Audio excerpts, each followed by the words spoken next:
what if, when we were 15, we had the right type of vision to, like, how many years we could have saved. I know it's a dumb, it is what it is, but I understand your point, your pain of, like, then you're suddenly like, oh, I could have started much sooner. Yeah.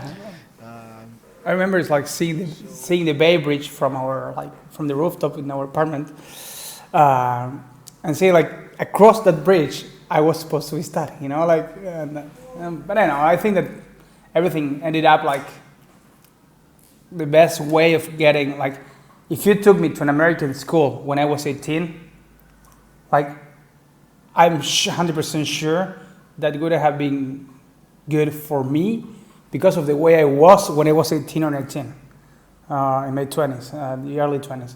I think that would have, like, worked in the good sense. Yeah. How were you when you were that age? I know, I was still trying to be a rebel with no cause. And I wasn't mature enough to be responsible of. I didn't measure the consequences of my acts.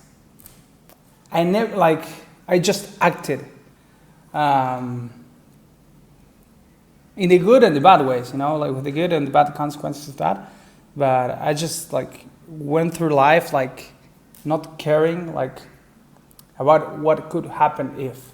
Of course, I cared about the people that I love, and I think that was the only boundary I never crossed. But the rest, it was like, nothing can happen to me, nothing can harm me. I'm invincible, and I know, like, it was crazy because, like, after you think that in that way, the slightest or the smallest change in your life, like, just brings everything down, because that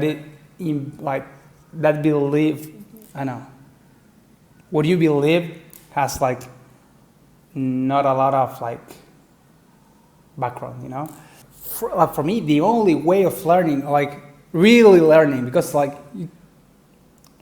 one thing is to take some lessons and take some inputs, but when you learn is when it hurts, when it hurts you. And the important lessons, like, I can feel them in my skin. I remember the feeling in my bones that day.